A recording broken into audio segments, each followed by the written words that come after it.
Yeah, it's a good, Kristen's making a really good point that, kids are very sensitive to adults' feelings, anxiety, level of dysregulation, and kids will often pick up on what she's describing a nervous energy. And dysregulation is contagious. So if a kid is anxious and it makes the adult anxious, it makes the kid more anxious, and off and off you go there. How do you go about repairing that cycle? Honestly, what I find is that while dysregulation is contagious, the nice thing is regulation is contagious too. So it's all about us trying to stay regulated. And one of the most important ways you do that is by holding on to the notion that kids do well if they can. This is not purposeful. This is not willful. This is not them questioning your authority. They're not intending to be disrespectful. This is about skill, not will. That can really help us feel grounded. How to prevent older siblings who do not struggle from giving the younger brother a hard time because he struggles. Yeah, tough. And honestly, one of the things that often goes along with this too is other siblings, older or younger for that matter, can grow resentful too of the sort of quote special treatment that a kid gets because of their struggles, whether those are emotion regulation issues, as you say. Oh, sorry, people aren't seeing this question, but somebody wrote in if they're emotion or executive functioning skill deficits. Kids will often, siblings feel resentful and end up giving that kid a hard time. It's all about education. I mean, look, I'm not surprised that siblings don't have a great compassion and understanding for their siblings' behavior when the adults around them, parents, teachers, all of us, we have a hard time making sense of them. So what you need to do is, in essence, share this information. It's basically sharing. This is about skill, not will. Kids, for instance, are very understanding of their siblings' learning disabilities. They need to see behavior as a difficulty of skill, not will, as well. I will say kids have less preconceived notions than us adults. So when you start to explain things to them like that, wow, can they be compassionate quick? The question's reminding me of sitting in a classroom doing an observation for a particular child who I was consulting about. And this kid started to escalate, started to lose it. And this little girl turns to me because she knew I was sort of paying attention to what was going on. She turned to me and she looks at me and she says, "He has a little problem with frustration." It was just adorable, but it reminded me that inherently kids are very open to this mindset from the get-go. Sue, advice for how to build impulse control. Many students feel regret and shame related behaviors that occur in moments of dysregulation when they're activated, but have so much difficulty making a change in the moment. Yes, absolutely. And, Sue, one of the biggest challenges is most of our interventions for behavioral challenges rely on having good impulse control. It's impulsive kids do a lot of stuff they shouldn't do, and then they get consequences, right?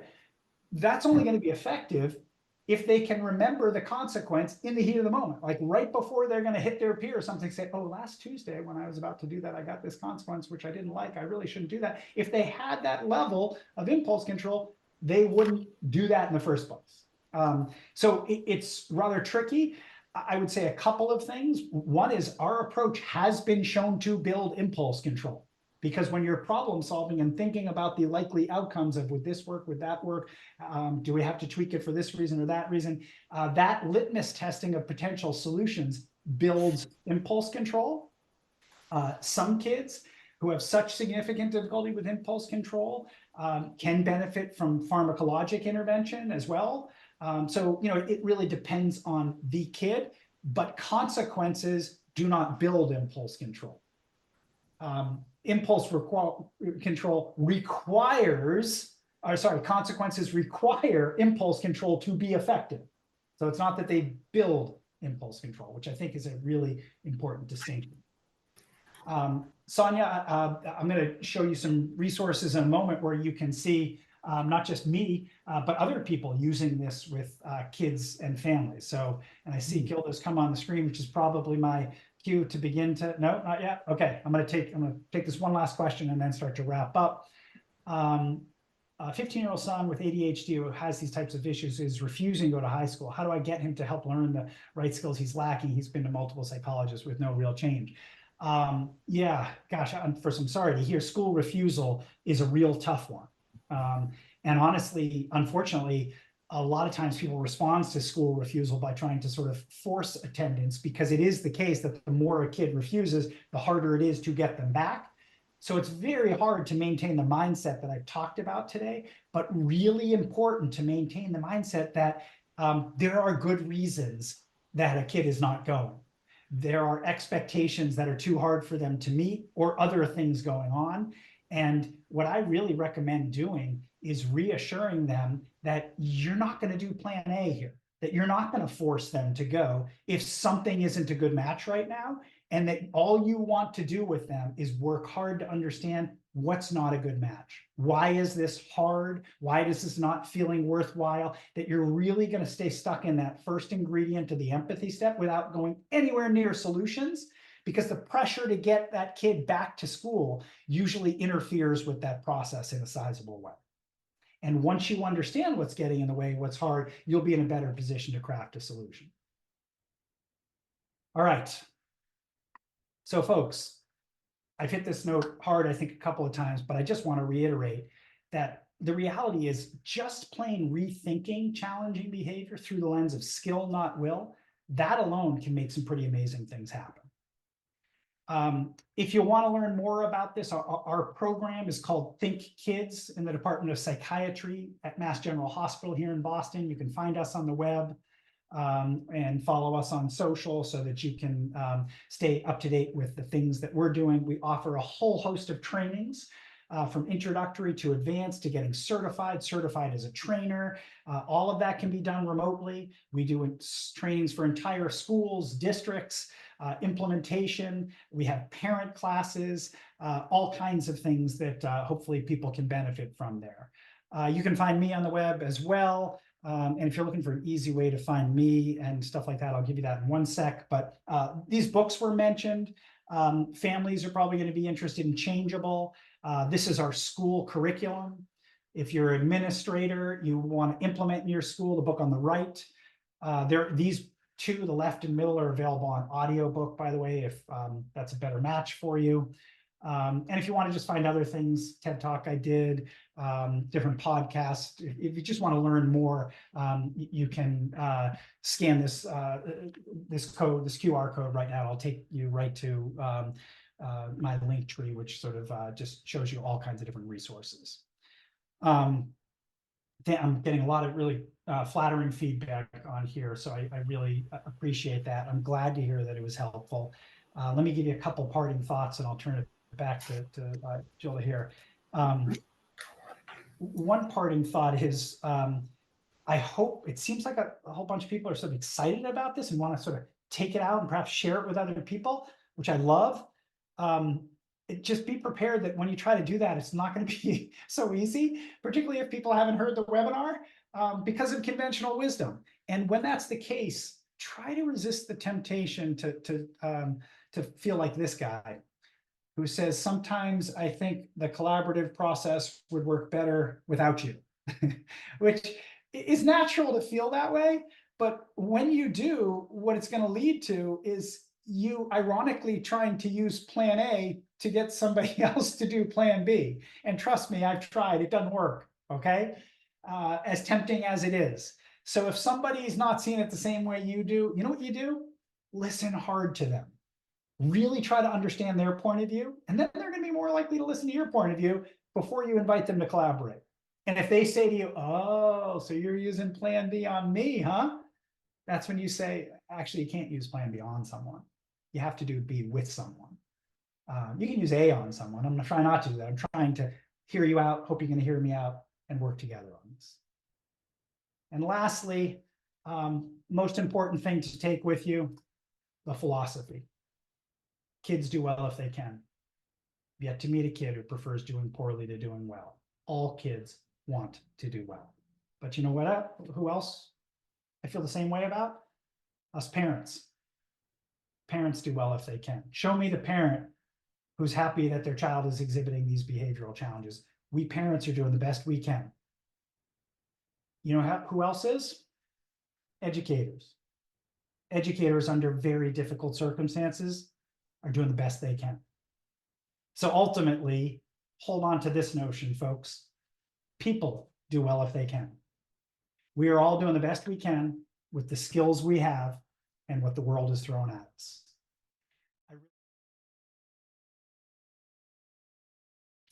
So one question, how can we best regulate a child who's actively throwing things or trying to hurt somebody like a sibling so that we can move to these stages? Well, when somebody is that dysregulated, that is not the time to problem solve, right? I mean, you've got to regulate them first. And honestly, you may not be able to in that moment. You can't always do plan B. And this is where the simplicity of having 3 plans helps, because if you're not able to do B in the moment, you got A or C. Now people say, well, if they're like throwing things or trying to hurt someone, you have to do A. Well, hold on, not necessarily, because maybe they're throwing things because they want something that you don't want to give them. You could decide, you know what, in this moment I'm giving it to them, plan C, and that could calm them. Or you might decide I have to physically intervene, plan A, okay? But the most important thing is when the dust settles from that awful incident, you need to ask yourself, okay, so what touched that off? And is that ever going to happen again? Because if it is, I've got a problem waiting to solve. That's what I want to get to plan B with as quickly as possible. Next one, a second grade student shouts constantly every day. We remind to raise the hand to speak, review expectations before we begin, but they still seem to struggle with self-control. And yes, shouting out when you're told not to, that is a self-regulation skill. That's verbal impulse control, right? Fellow classmates are even asking the student to stop shouting out several times a day. So my suggestion would be, this is probably not going to sound too satisfying, do plan B. Because I don't know yet why they're shouting out. I know that it's a skill that they haven't developed, but let me give you an example. We did plan B with a kid recently who shouts out the answers to all of the questions, the problems in class, before anybody else is able to answer. Everybody raises their hand, he shouts out everything. Well, they did plan B and said, hey, we've noticed that it seems like it's been tough lately for you to wait for other people to be able to answer things. What's going on? Can you fill us in? I know there's got to be a good reason. And he basically went ahead and explained that he's worried that other kids are going to get the answer wrong. And he's also worried that the teacher won't know that he knows the right answer. So that's why he's shouting out. Teacher expressed her concern, which is other kids not getting a chance at making other kids feel bad, being disruptive. And they brainstorm, which looked like this. So I wonder if there's a way that the teacher can know that you know the right answer, and the other kids can make sure to know what the right answer is. And at the same time, other kids get a chance to answer things as well and won't feel bad about not getting a chance. Do you have any ideas? And this kid actually came up with a solution where he would actually write down the answers to all of the questions that he wasn't called upon for, and ask the teacher to check them to make sure that he was right, and make sure that if somebody else had gotten it wrong, they had been corrected. And that was satisfying to him, which of course the teacher was already doing. So my point being, you've got to unpack why it's happening first. Don't assume it's just general lack of impulse control. You want to understand the kid's concern or perspective as best you can. Any other questions? I don't see any others just yet. I'll give it a moment before I try to wrap things up here. I have a question. When you see people put this into play, is there one particular problem that seems to come up and that becomes a question for you? So that's a great question. There are common issues that come up with implementation or practice. I would say one of the biggest ones, I'll give you a couple. One of the biggest ones is people try to solve behavior.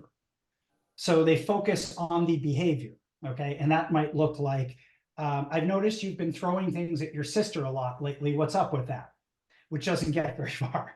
What we want you to focus on is the trigger, the antecedent, the precipitant, the situation that leads to the challenging behavior. So you're trying to problem solve the situation, not the behavior. So what does that look like? I've noticed that when your sister touches your stuff, it really drives you crazy.